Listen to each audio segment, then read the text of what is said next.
안녕하세요. Introduce Everything 역사편입니다. 소개해드릴 인물은 킬러 본능을 가진 왕, 홍수가 나던 골칫거리 하천을 청계천을 만들고 민심을 안정시킨 왕, 조선의 기반을 다진 왕, 조선의 3대 왕 태종 이방원입니다. 이방원은 이성계의 5번째 아들이다. 어떻게 왕이 되었는지, 또 2번째 왕도 아니고 3번째 왕이 됐는지 알아보겠습니다. 이성계는 첫째 한씨 사이에서 6명의 아들이 있었고, 계비였던 둘째 부인 사이에서 이남 방번 방석이 있었습니다. 이성계의 아들 중에 고려 말 유일하게 과거에 급제했던 이방원은 상당히 똑똑하였습니다. 이방원은 결단력과 머리도 상당히 좋지만 상당한 킬러 본능으로 유명합니다. 이성계가 위화도 회군을 성공하고 군사력을 완전히 장악하였고 화전법을 단행하면서 인기를 한몸에 받게 되고 새 왕조 건설을 하나하나 추진해 나가는데, 그런 조선 건국의 걸림돌이 되었던 인물이 정몽주였습니다. 정도전과 정몽주는 둘 다 신흥사대부이지만, 정몽주는 고려를 유지 새로운 사회를 만들자 온건파였고, 정도전은 새로운 나라를 만드는 혁명파였습니다. 새로운 혁명의 나라를 만들고 싶어 했던 이방원에게 고려를 유지하고 싶어하는 정몽주는 큰 걸림돌이었습니다. 방원은 정몽주를 설득하려고 만나기로 하였고, 설득이 안 통하면 죽여야겠다고 생각하였습니다. 정몽주를 만나 이방원은 누가 왕이 되면 어떠냐, 같이 한번 잘해보자란 뜻의 시를 준비해와 읽습니다. 하지만 더 똑똑했던 정몽주, 시조를 듣고 바로 반격을 합니다. 고려에 대한 정몽주의 의지가 느껴지는 시조입니다. 이처럼 정몽주는 단신가로 이방원의 뜻을 거절하였습니다. 뜻을 알아들은 이방원은 밖에 있던 병사를 시켜 선주교에서 정몽주를 철퇴로 내려쳐 죽게 합니다. 이를 통해 조선은 건국되었고, 실질적인 행동가로서 공을 크게 세운 이방원이지만 이성계에게는 눈에 가시였고, 정몽주를 격살시킨 걸 마음에 들지 않아 했고 사이가 좋지 않게 되었습니다. 이성계는 세자 책봉에 있어서도 파격적으로 가장 막내인 둘째 부인의 아들 이방석을 지명합니다. 첫째 부인 신의 왕후는 죽었지만 계비인 신덕 왕후는 살아있었고, 이렇기에 계속 요구했을 가능성이 있습니다. 이렇게 해서 결국 이방석이 왕세자로 책봉됐는데, 이를 본 첫째 부인 사이의 6형제는 분개하였고, 그중 이방원은 크게 분개하였습니다.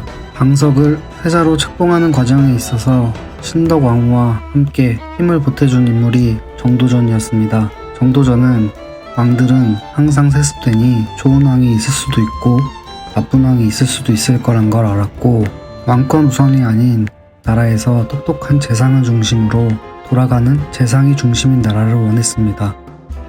왕을 끊임없이 속박하고 왕 멋대로 돌아가는 나라를 만들기 싫어했습니다.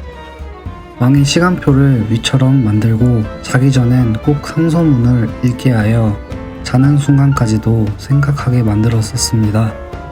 방석처럼 정치 세력이 없고 만만한 인물이 왕이 되었으면 했던 마음에 방석을 세자로 만들기 위해 도왔었습니다. 이방원의 입장에선 모든 게 마음에 들지 않았고 가장 적극적으로 정도전에 반박했던 인물이었습니다. 또 이 당시에는 사병이 있었는데 정도전은 이걸 역습을 제공할 수 있다 판단하였고, 사병 혁파를 강하게 추진하여 이방원이 가지고 있던 사병들은 해체가 됩니다. 이방원은 정도전을 제거하지 않고서는 자신의 입지를 강화할 수 없다고 판단을 내리고 계획합니다. 1398년 마침 이성계가 병석에 눕게 되고 힘이 미흡해져 있는 시기였었습니다.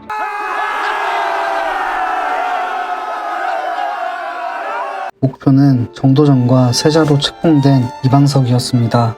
이방원은 정도전이 방심할 때 체포하고 죽이고, 이성계의 병문안을 핑계로 방석, 방번을 불러 체포, 유배를 보냈고 그곳에서 살해하였습니다. 이방원은 쿠데타의 핵심 인물이었고 왕이 바로 될 법도 하였지만, 아버지의 후계자 처사가 잘못됐고 정도전이 권력을 믿고 설쳐서 진압하였으며 왕이 될 생각은 없다고 하였습니다. 그래서 이성계의 둘째 아들이자 이방원의 형 이방과가 왕이 됩니다. 사실 정종은 허수아비이고 이방원의 왕이 되기 위한 과정에서 잘못을 완충시키기 위해 올려놓은 왕이다 라고 표현도 합니다. 이성계의 첫 번째 아들이 왕이 못된 이유는 1393년 이방원은 이미 사망하였었습니다. 이방원은 권력을 잡고 자신의 형을 왕에 앉혀놓은 다음 자신의 존재감을 더욱 부각시킵니다. 하지만 이때 넷째 형 이방간이 박보와 협조를 해 나도 왕이 될 수 있겠구나 라고 생각을 가지었고 쿠데타를 계획했지만 이방원에게 포착되어 반격을 받고 체포되었었습니다. 이방원은 자기가 나서지 않음 또 왕자의 난이 일어나겠구나 생각하여 정종을 밀어내고 왕이 됩니다.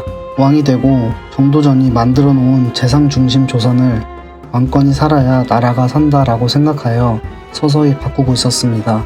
태종이 왕이 되는데 결정적인 도움을 준 인물이 처남들이었는데 왕권 강화에 있어 자신들의 공로를 믿고 설치는 건 용납이 안 된다는 이유로 민씨를 처형하였습니다. 이런 일들 때문에 태종에게 반박할 수 있는 세력이 자취를 감춰버립니다. 여담으로 조선왕조실록은 세계 기록유산인데 아주 세세히 왕의 일거수일투족을 기록하는 걸로 매우 유명합니다.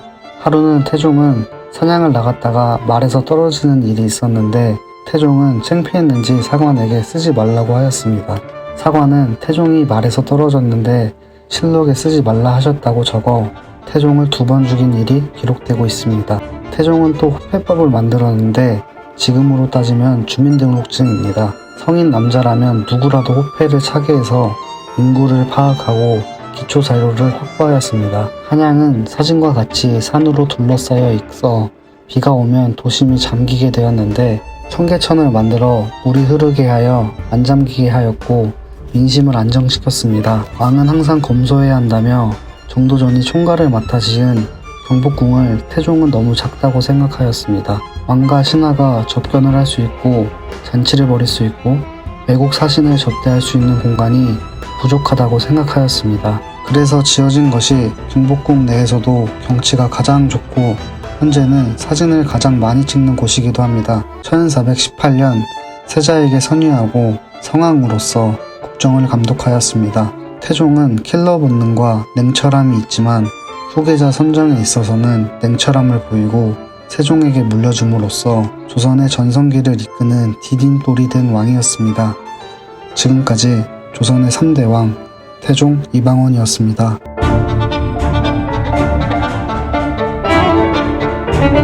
다음 소개해드릴 인물은 수많은 업적과 킹세종, 세종대왕이라 불리는 인물에 대해서 한번 알아보겠습니다. 감사합니다.